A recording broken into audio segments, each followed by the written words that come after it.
Oke, satu, dua, tiga. Assalamualaikum warahmatullahi wabarakatuh. Alhamdulillahi ala ihsani wa syukru lahu ala taufiqi wa binani. Asyhadu an la ilaha illallah wahdahu la syarika lahu ta'ziman li sya'ni wa asyhadu anna Muhammadan abduhu wa rasuluhu ila al-jannah. Allahumma shalli wa sallim ala nabiyyina Muhammad sallallahu alaihi wasallam wa ala alihi wa ashabihi wa man tabi'ahum bi ihsan ila yaumil wa sallim tasliman amma ba'd.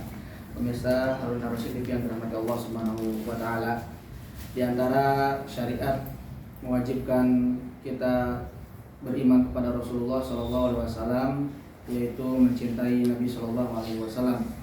Nabi SAW bersabda, la yu'minu ahadukum hatta akuna ahabba ilaihi min walidihi wa walidihi wan nasi ajma'in. Tidak sempurna iman kalian sampai aku, kata Nabi SAW, lebih dicintai daripada orang tua kalian, anak-anak kalian, dan seluruh manusia. Oleh karena itu seseorang diperintahkan untuk mencintai Nabi SAW. Bahkan dalam sebuah riwayat dikatakan Umar bin Khattab radhiyallahu taala anhu pernah mengatakan, wahai Rasulullah, la ahabba, sesungguhnya aku mencintaimu, ila kulli syai'in min nafsi, aku mencintaimu lebih dari apapun kecuali diriku. Kemudian Nabi SAW menjawab, la, tidak wahai Umar. Kemudian kata Nabi SAW, engkau mencintaiku bahkan melebihi kecintaan pada dirimu sendiri. Maka Umar bin Khattab radhiyallahu ta'ala mengatakan, maka hari ini, saat ini juga aku mencintaimu melebihi kecintaanku pada diriku sendiri. Inilah kemudian yang membuat kita semua harus mencintai Nabi SAW. Dan selain mencintai Nabi SAW, kita juga diperintahkan untuk mengimani Nabi SAW, mukjizatnya dan seterusnya. Dan di antara mukjizat Nabi SAW adalah peristiwa Isra Mi'raj. Isra Mi'raj adalah peristiwa besar dalam hidup Nabi SAW. Namun kebanyakan orang mengabaikan pelajaran-pelajaran yang ada di dalam Isra Mi'raj. Maka izinkan saya pada hari ini untuk menyampaikan pelajaran apa yang bisa diambil dari peristiwa Isra Mi'raj. Semoga dengan mempelajari peristiwa Isra Mi'raj kita dapat bertambah keimanan kita dan bersemangat untuk beramal soleh. Saya tadi mengatakan kenapa bertambah keimanan kita, karena dalam peristiwa Isra Mi'raj itu adalah di mana sebuah peristiwa Nabi SAW saat melakukan Isra dari Makkah ke Baitul Maqdis. Kata Dr. Munir Gotbah, seorang pakar sejarah, sekurang-kurangnya ada 13 peristiwa yang dialami Nabi saat melakukan Isra. Saya menyebutkan di antara salah satunya adalah ketika Nabi SAW dalam sebuah perjalanan, tiba-tiba beliau mencium sebuah aroma yang sangat wangi sekali. Lalu kemudian Nabi Muhammad SAW bertanya, wahai Jibril, wangi apa ini? Kemudian Jibril mengatakan, sesungguhnya wangi ini adalah wanita seorang penyisir, disebut Masyitoh. Jadi Masyitoh ini adalah bukan nama, tetapi adalah sebuah profesi, seorang penyisir di kerajaan Fir'aun. Apa yang membuat menarik? Apa yang terjadi dengan wanita penyisir tersebut? Kemudian malaikat Jibril menceritakan bahwa pada suatu hari si penyisir ini sedang menyisir putrinya Fir'aun. Lalu sisirnya ini jatuh. Lalu kemudian saat mengambilnya, Masyitoh mengucapkan Bismillah. Lalu putrinya Fir'aun mendengar kata tersebut dan bertanya sama Masyitoh, si penyisir ini, apa yang kau sebutkan? Apakah dia ayahku? Karena di situ ada Bismillah, artinya dan menyebut nama Allah. Lalu kemudian kata Masyitoh, si penyisir itu, sesungguhnya itu bukan ayahmu, tetapi itu adalah Allah Tuhanku dan Tuhan ayahmu. Kemudian anaknya Firaun berkata, kalau begitu aku akan mengatakan ini kepada ayahku, silahkan. Lalu kemudian diceritakanlah kepada ayahnya oleh sang putri, lalu dipanggillah Masyitoh.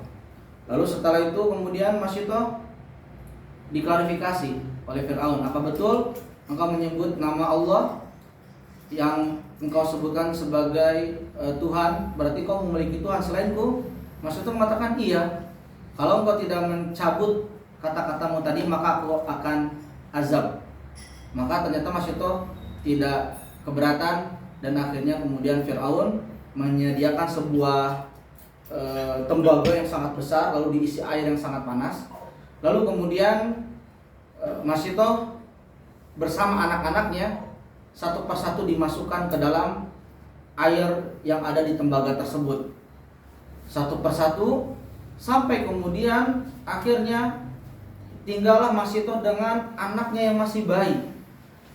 Saat itu Masyitoh sempat berpikir untuk menyerah, artinya tidak jadi.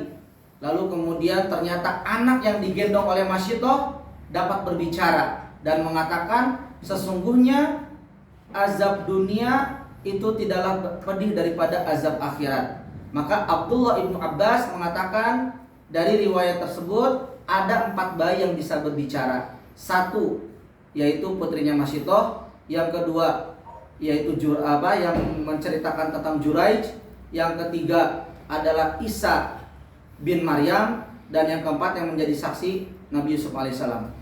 Apa yang bisa kita ambil dari pelajaran Masyitoh tadi?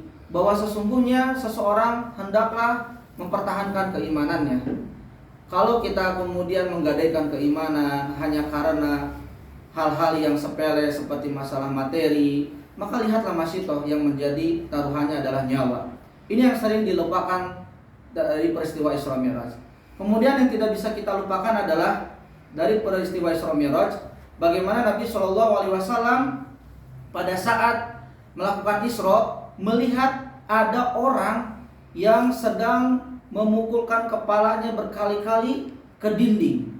Lalu kemudian Nabi Muhammad SAW bertanya kepada malaikat Jibril, "Wahai malaikat Jibril, man haula'i?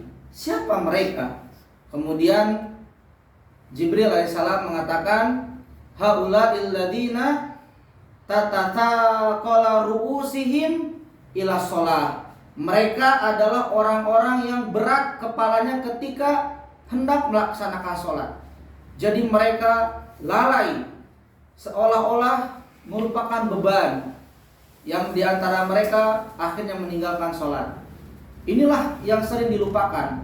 Peristiwa Isra Mi'raj mengingatkan kita bahwa visualisasi tentang sanksi bagi orang-orang yang tadi, pertama melanggar aturan syariat Islam, diantaranya adalah sholat. Yang kedua adalah bagaimana kisah inspirasi dari Masyitoh yang semoga membuat kita bertambah keimanannya. Kemudian masih ada banyak lagi, yang 13 tadi, tapi saya menyebutkan hal terpenting, yaitu bagaimana meningkatkan keimanan, dan yang kedua adalah perkara sholat. Oleh karena itu, pemirsa Harun Ar-Rasyid TV yang dirahmati Allah Subhanahu wa taala, maka sewajarnya bagi kaum muslimin yang setiap tahun melihat peristiwa Isra Mi'raj ini sebagai ibrah dan juga sebagai referensi untuk beramal soleh, dan menjadikan sebuah momen Isra Mi'raj ini adalah sebagai jalan untuk semakin mencintai Nabi Shallallahu Alaihi Wasallam. Ya, mungkin ada orang yang menganggap remeh tentang seseorang yang mencintai Nabi Shallallahu Alaihi Wasallam. Apakah dengan hanya mencintai tersebut lalu seseorang bisa termasuk orang-orang yang masuk surga? Tetapi kenyataannya adalah memang benar demikian. Sebagaimana orang Arab Badui pernah datang kepada Nabi Shallallahu Alaihi Wasallam, "Wahai Rasulullah, kapan terjadinya hari kiamat?" Nabi Shallallahu Alaihi Wasallam tidak menjawab, lalu bertanya, "Ma'a'dadata laha?" Apa yang kau persiapkan untuk menghadapi hari kiamat? Lalu si orang Arab Badui itu mengatakan, "Ma'a'dadatu laha." Aku tidak mempersiapkan apa-apa. Aku tidak mempersiapkan apa-apa. Min kasir sholatin au saumin. Aku tidak mempersiapkan sholat yang banyak, puasa yang banyak, sedekah yang banyak, gitu kan. Kecuali aku mencintai Allah dan mencintai Rasul. Maka Nabi Shallallahu Alaihi Wasallam bersabda, "Anta ma'a man ahbabta." Engkau bersama orang yang engkau cintai. Lihat, ya, dengan mencintai Nabi Shallallahu Alaihi Wasallam kita akan bersama Nabi Shallallahu Alaihi Wasallam di surga kelak. Mudah-mudahan Isra Mi'raj ini akan membuat kita semakin mencintai Nabi Shallallahu Alaihi Wasallam karena mukjizat Nabi Shallallahu Alaihi Wasallam yang begitu agung, yang sehingga mendorong kita akhirnya semakin beriman, ya. Dan mudah-mudahan Allah Subhanahu Wa Taala berikan kita taufik, dan semoga kita khususnya akan berkumpul bersama Nabi Shallallahu Alaihi Wasallam di yaumul mahsyar kelak. Aku lupa lihaza, astagfirullah wa lakum. Assalamualaikum warahmatullahi wabarakatuh. Waalaikumsalam warahmatullahi wabarakatuh. Ahsan.